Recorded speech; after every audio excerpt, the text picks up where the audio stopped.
Bismillahirrahmanirrahim.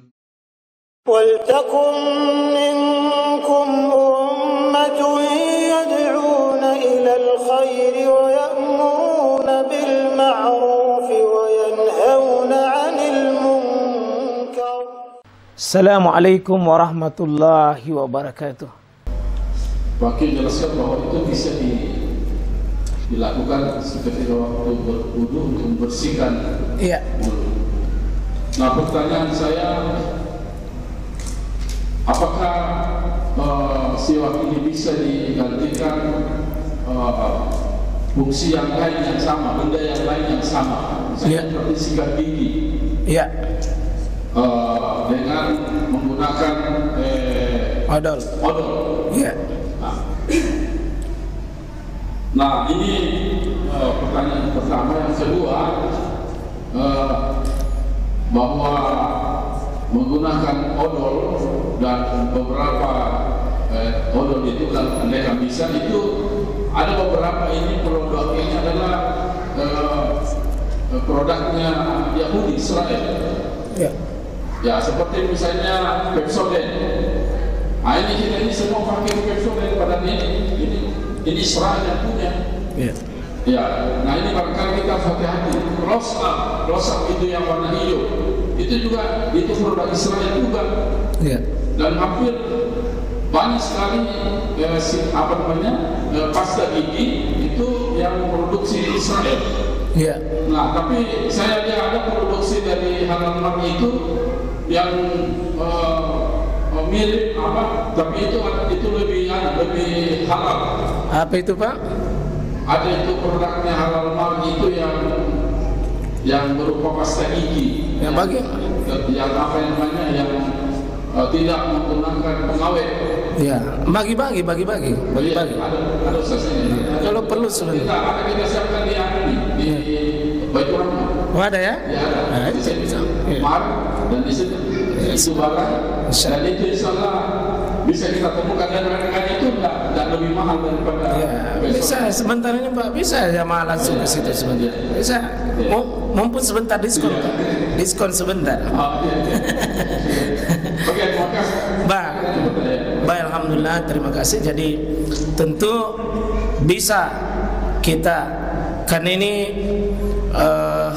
sebuah alat yang namanya sebuah alat jemaah sekalian, dan bisa digantikan pada perkembangan alat itu boleh. Jadi ini ibadah yang sifatnya tidak terikat dengan alat tertentu, Pak. Tidak. Dia boleh saya diganti. Sebab kalau harus kayu siwak, maka tentu ini menyulitkan juga umat Islam di seluruh dunia kalau itu dipakai. Ya, karena itu Islam ini secara universal, intinya adalah ini babnya babut tahara, babnya tahara, kitabnya kitab tahara, yang intinya bersih.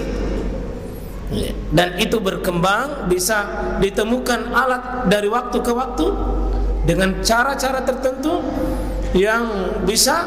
Maka adapun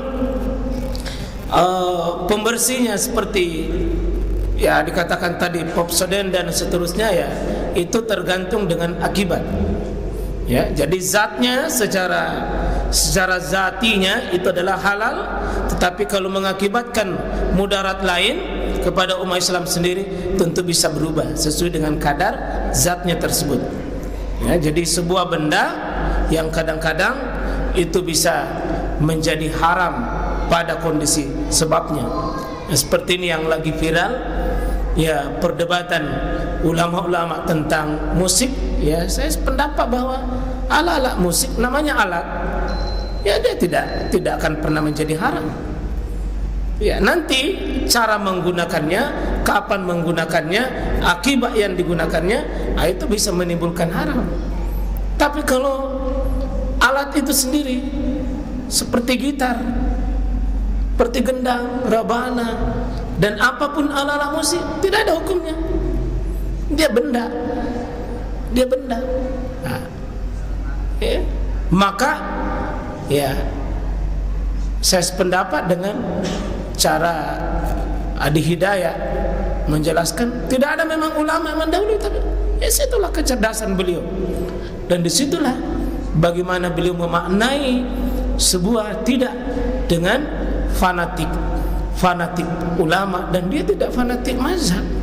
Dan dia mengungkap bagaimana keharaman musik menurut 4 mazhab, betul. Tapi di saat apa dibicara? Dan saya yakin juga beliau bukan penggemar musik, bukan. Tetapi dia melihat sisi hukum. Sama ini Popsoden dan sebagainya. Sebab kalau ada alat yang lebih mudaratnya tidak mudarat, ada alat yang lebih banyak maslahat, itu lebih bagus kita pakai. Kalau ada produksi kaum muslimin, selama kaum muslimin ini bisa menghasilkan sesuatu yang sifatnya sama dengan fungsi tadi, itu lebih bagus kita kembali kepada belanja di kaum muslimin. Perlu sebentar serbu itu, kalau benar insyaallah. Kira begitu Pak ya. Terima kasih atas masukan itu. Ya, insyaallah tidak sekedar egois Pak, kita bersih gigi, tapi bisa dengan sumbangan, tak bisa membelikan, ya, membantu Israel untuk membunuh kaum muslimin. Itu maka itu adalah termasuk bagian dari akibat tindakan tersebut. Nah, Allah Taala alam. Masih ada terakhir Pak di sini ada cara bersiwak. Tapi saya tanya dulu, kalau Bapak sikat gigi itu pakai tangan kanan atau tangan kiri? Yang bagus di mana? Tangan kanan atau tangan kiri? Bersiwak. Tangan kanan atau tangan kiri? Hah? Atau tidak pakai tangan? Hah? Pakai tangan? Hah? Kondisional. Kalau kita tangan kanan, apa dalilnya? Mulai sesuatu yang, tapi kalau niatku ini membersihkan, kalau membersihkan bukan membersihkan itu dengan tangan kiri.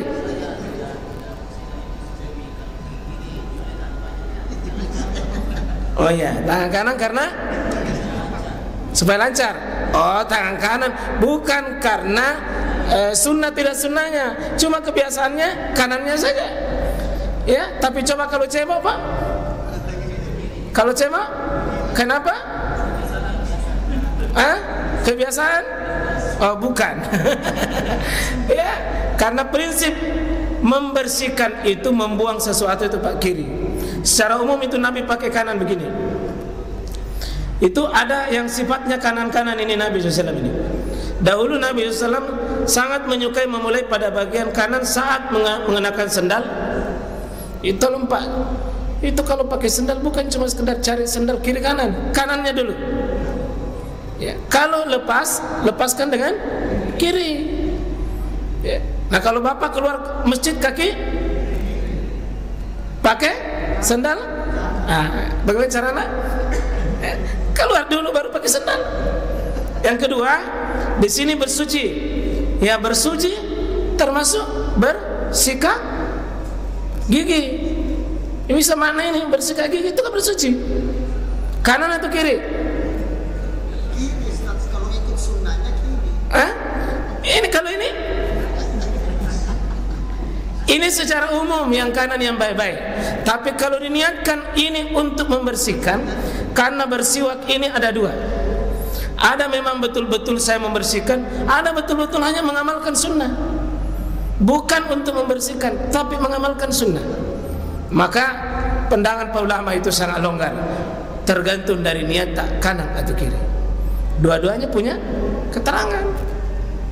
Jadi kalau kita seperti cebok, kita ini kita cukur, sebaiknya mulai dari kiri atau kanan. Kalau potong gigi, kalau potong kuku, kanan atau kiri? PR. Ya kira itu. Jadi ya berselisih ulama apakah tangan kanan atau tangan kiri. Itu khilaf di kalangan para ulama. Saya kira demikian. Mohon maaf segala kekurangan. Barakallahu subhanakallah bihamdik. Asyhadu an la ilaha illa anta astaghfiruka wa atubu ilaik. Assalamualaikum warahmatullahi wabarakatuh.